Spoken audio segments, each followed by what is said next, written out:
السلام عليكم ورحمة الله وبركاته. أهلا وسهلا بكم مرة أخرى مع يمين بن علي. اليوم باش نحضر معاكم وجبة مغذية وصحية وسريعة التحضير وتجي بنينة على الآخر. المكون الأساسي لوجبة اليوم هو الكرنب ولا الملفوف. جبت حبة وزنها 1 كيلوغرام من الملفوف أو الكرنب. عندي قيمة 500 جرام دجاج، منهم الزدر نحيته من العظم ونظفته ونحيت له الجلده، والعظم نتاع الزدر والعظم نتاع الظهر الدجاج انا غسلته مليح ونظفته باش نستعملها في وجبه اليوم تعطيه مذاق رائع. عندي قياس ملعقه اكل ثوم مفروم، عندي ملعقه صغيره هريسه وملعقه اكل طماطم معجونه طماطم الحك، عندي شويه ملح شويه فلفل اكحل شويه كركم شويه كمون وشويه تبل وكرويه. هذه لفحات نتاع الوجبه. عندي جزر، عندي كرافس، وعندي بصل، وعندي شويه جلبانه، معاهم الزيت. هذه المكونات نتاع وصفه اليوم. نتعدوا تو مرحله التحضير. جبت معون كبير ونحط فيه كاس كبير ماء. بسم الله الرحمن الرحيم. عندي شويه لفحات، بسم الله الرحمن الرحيم، نحطوهم. عندنا الثوم نزيدوه، وعندي طماطم والهريسه. عندي زيت نباتي نزيد منه 3 مغارف. بسم الله الرحمن الرحيم، قيمة 3 مغارف أكل. نخلط المكونات مليح. بسم الله الرحمن الرحيم.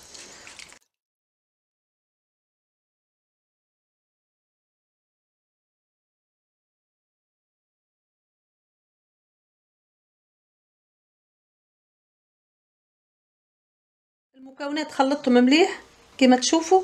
تو باش نزيد عليهم قيمة الدجاج. بسم الله الرحمن الرحيم.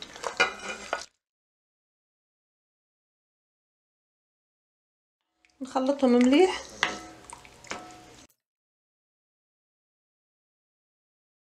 نزيدوا عليهم قيمة الخضرة.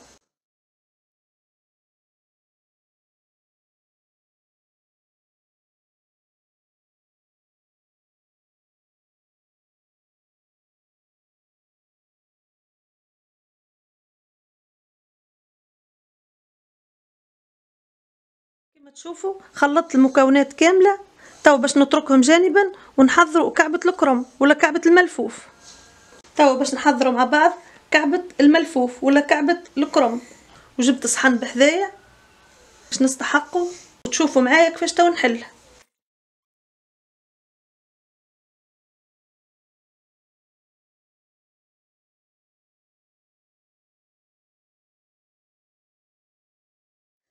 الورقتين هذوما باش نغسلهم وبعد باش نغطي بيهم كعبة الملفوف كي نعمرها.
كملت فرغت كعبة الكرنب كما تشوفوها ولا كعبة الملفوف وغسلتها مليح وخليتها تستقطر شوي. عندي تو الخليط اللي حضرته بالحم الدجاج والخضرة. تو باش نعمروا كعبة الملفوف من وسط. نملحوا كعبة الملفوف.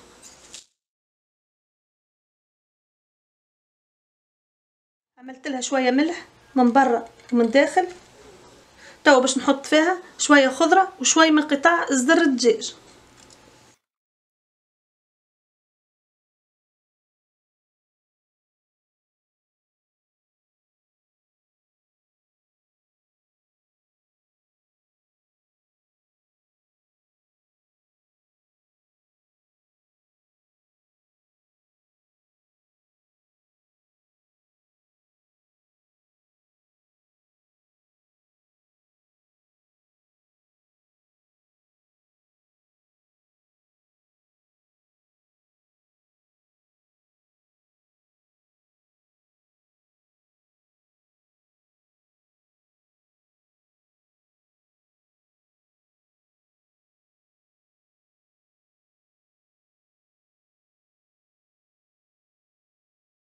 توا جبت الكوكوط اللي نطيب فيها في الفرن، ونجيب توا قطعة الكرنب ونحطها في الكوكوط. بسم الله الرحمن الرحيم. نحطوها.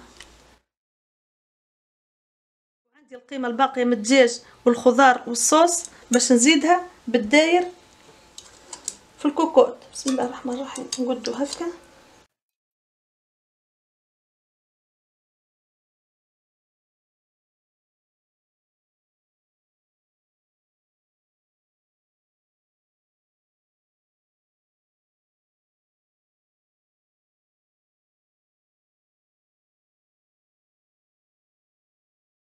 توا عندي القطعتين اللي نحيتهم من الاول باش نغطي بيهم كعبة الملفوف. بسم الله الرحمن الرحيم.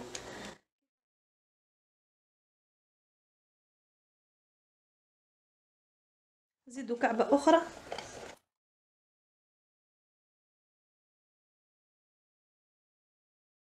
كعبة الملفوف توا حاضرة ومغطية، والصوص متاعها كيما تشوفوا فرقتها على جناب كاملة. توا باش نغطيها ونهز نحطها في الفرن مدة 45 دقيقة، والفرن يمشي على درجة حرارة 220، وانا سخنته له 5 دقائق مسبق، ونخلوها تطيب مدة 45 دقيقة وبعد نرجعوا ان شاء الله.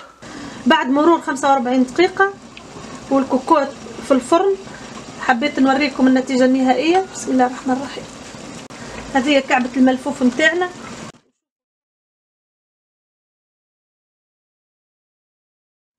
توا الدجاج طايب وكعبة الملفوف طايبة والصوص محسوب وصلت نصف القيمة نتاعها.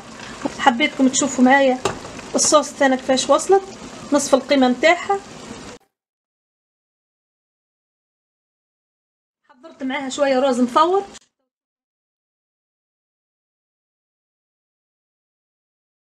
تو ما بقالي كان نغرف صحن وتشوفوه معايا ان شاء الله.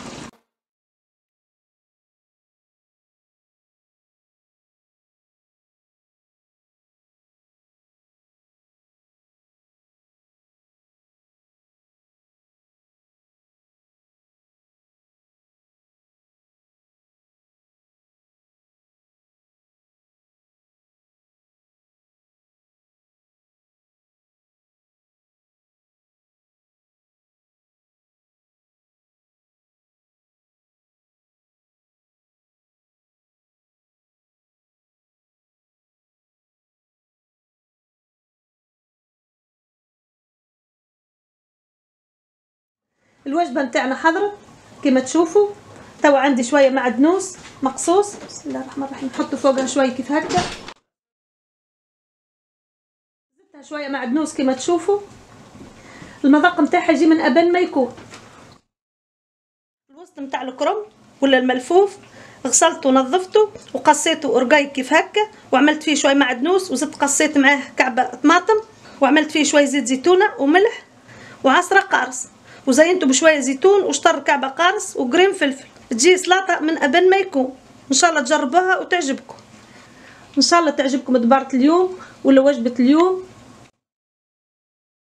وتنال رضاكم. الى اللقاء في وصفه قادمه عن قريب. دمتم في امان الله وحفظه. الى اللقاء.